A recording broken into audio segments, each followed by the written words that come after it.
Welcome to the Code Blocks tutorial part 1. Today I'm going to show you how to create a basic C++ program, and at some point, after a lot of practice, you'll be able to make something like this.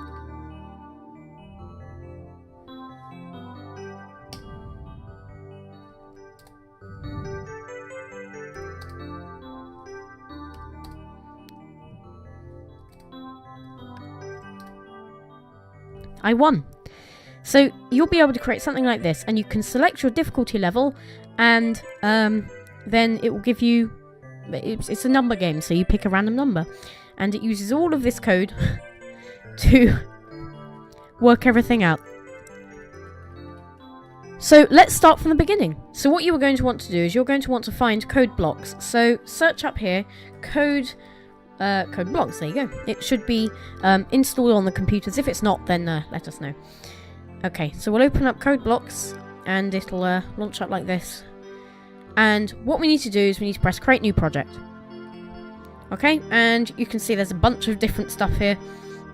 And what we need to do is we need to do console application, press go, then press next, and make sure it's on C++, as this is a tutorial for C++. Then do the project title, so we'll call this Code Club Tutorial 1. Okay, choose a folder that you want to change in by pressing the ...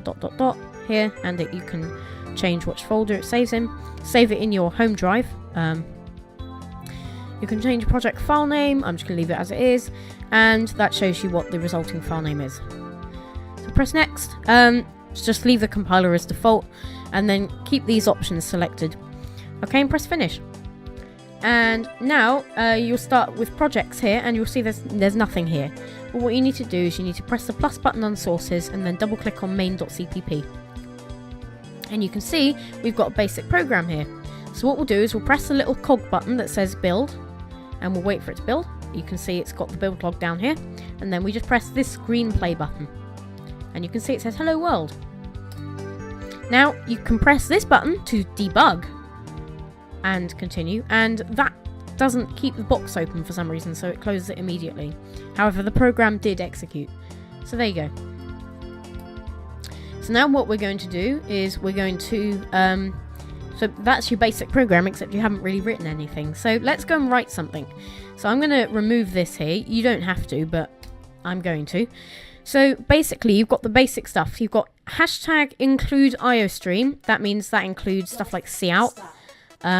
Using namespace std, this means that you can just write stuff straight away, so you can write cout. Without that, using namespace std, you would have to go std : and then cout. That's what you'd have to do. It's just a much easier way of doing it. Int main is the main portion of your program. It's also known as a function, and return 0 ends your program. You've got to have this in every program. It will work, but it's best to have it in. Anyway, we're going to write a basic program that prints something and asks for your name and your age. So first off, we'll do cout, which is the output stuff to the command line. So we'll do cout, and then we'll have to do an angle bracket to the left, or less than sign, and then we'll do speech marks. It creates it automatically, and we'll say hello, welcome to Code Club. If you've ever worked with Python, stuff like /n, stuff like that works, and in fact you have to do that, otherwise it won't create it on a new line. It'll all be one line and it looks terrible. So anyway, we've done that. You must add a semicolon on the end. The code won't work without a semicolon. So you need to add that. Not like Python or anything like that. If you've ever worked with that, then you need to have a semicolon on the end. Except for stuff like functions, like int main, in which you don't. And the includes, which you also don't. Anyway, so if we run this program, if we built it, and then we run it, it says hello, welcome to Code Club. But what we're going to do is we're going to make it ask for your name, your age, and then it's going to print it out. So we'll do cout, what is your name?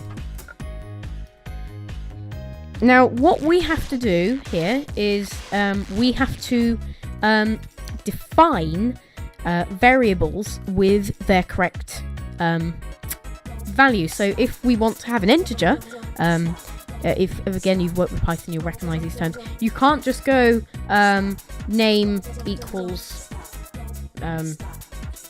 hi. You can't do that. What you have to do is you have to use int for an integer, which is a number, and you have to use string, which is a string of text, so text.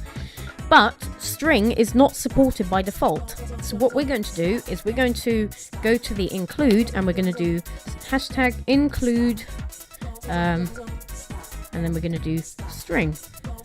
You have to use your angle brackets. So now we've included the string.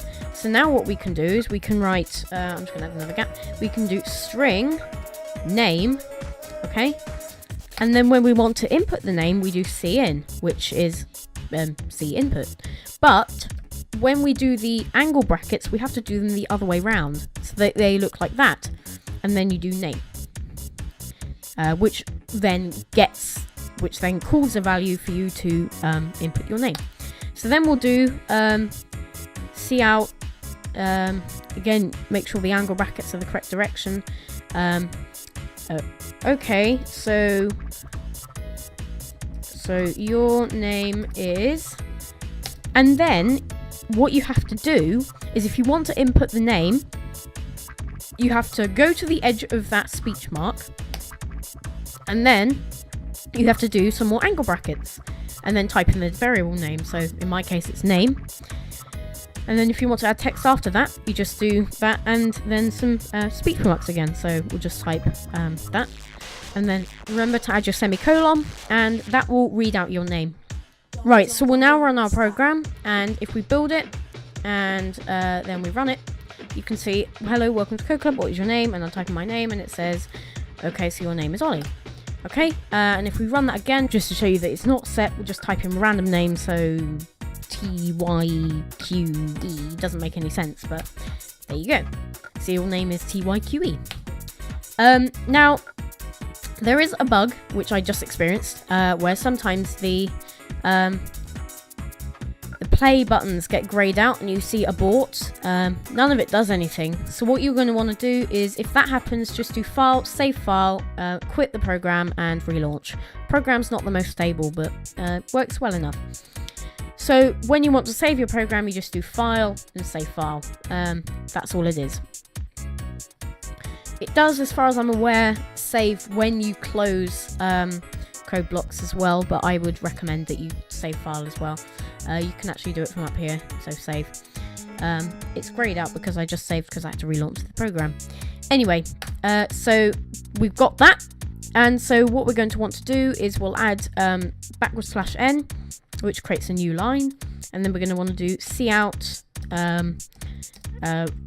how old are you? For clarity, add a I'm doing everything wrong here. For clarity, add a space, and remember your semicolon, and then we'll do int, which is a integer, which is a number, int age, and remember your semicolon, and then we'll do cin.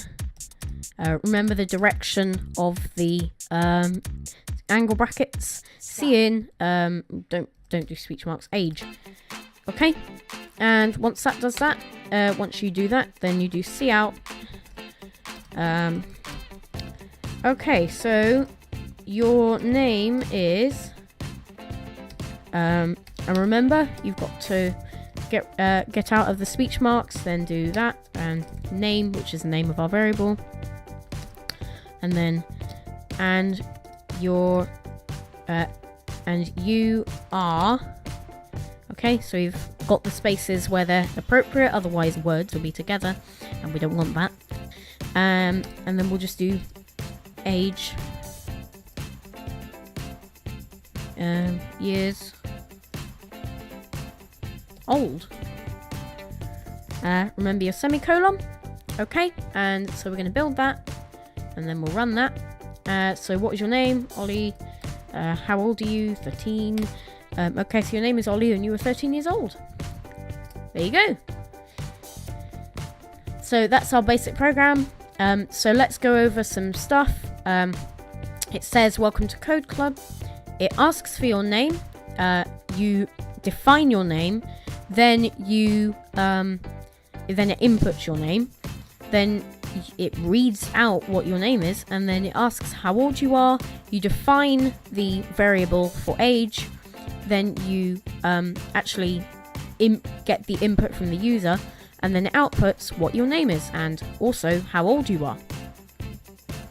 Now, for clarity, I'd recommend adding a space between all the lines of code. It does make it bigger, however, it means that you can easily and clearly see the code that you've written.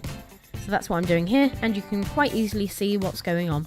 Now, what we can do is we can add comments.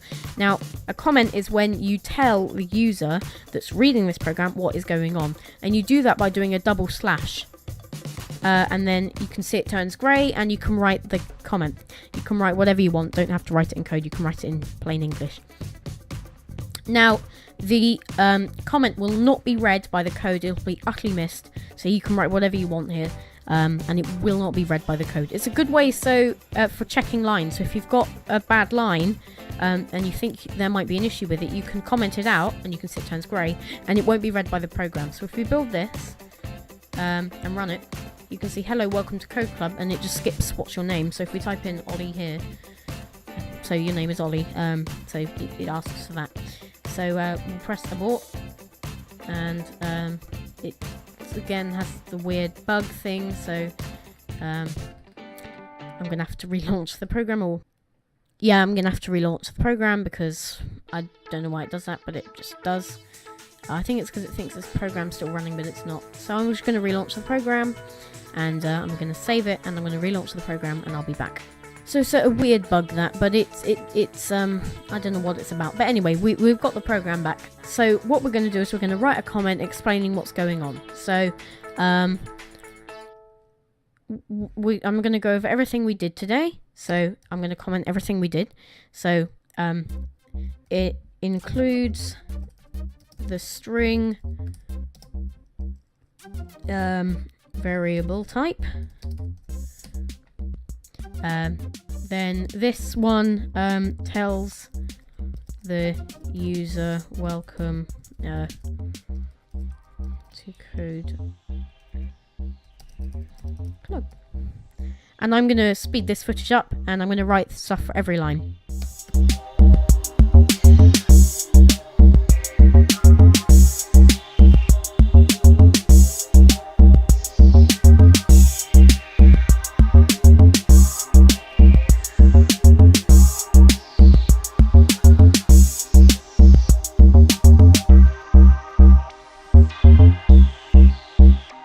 Now, of course, you don't have to do this for every single line. I'm just giving a rather over-exaggerated example of commenting.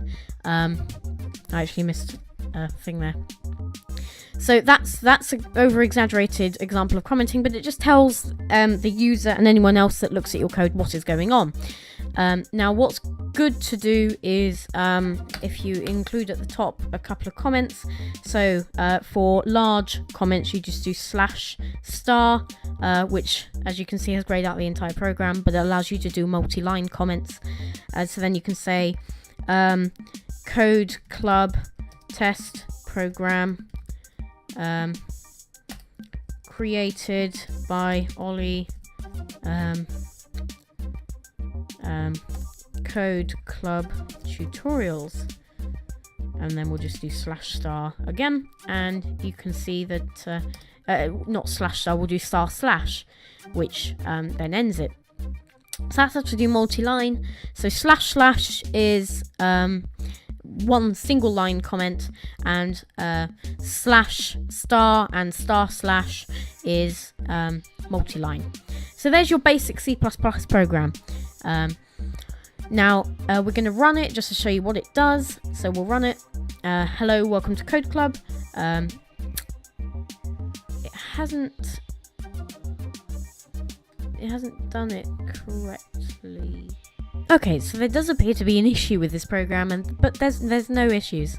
So I don't really know what that's about, but CodeBlocks is kind of refusing to run my program. the way it should do. It does that, but yeah, there's no errors, but it's just refusing to do anything. So just to show you that this program does work, this is running on my Linux laptop.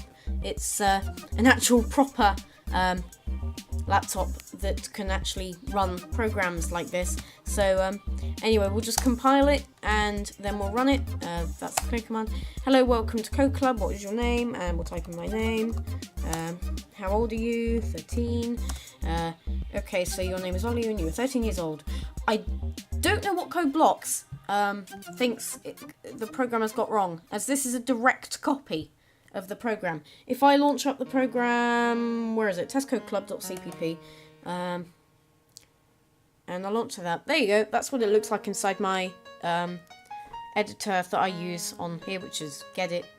Not anything. I just use the kind of less fancy route, but this is the exact same program.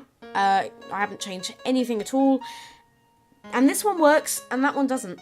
I think Code Blocks is a little bit glitched. It's not the most stable program. Anyway, that's just to show you that the program works. So we did create a successful program, and the code that I showed you today does work. I thought that it did, but Code Blocks just returned 2 errors for some reason. Anyway, yeah, that's a basic C++ program. This is the end of part 1 of this tutorial, so stick around for the next one. Hopefully I'll have it working and Code Blocks will start working. Anyway, thank you very much for watching.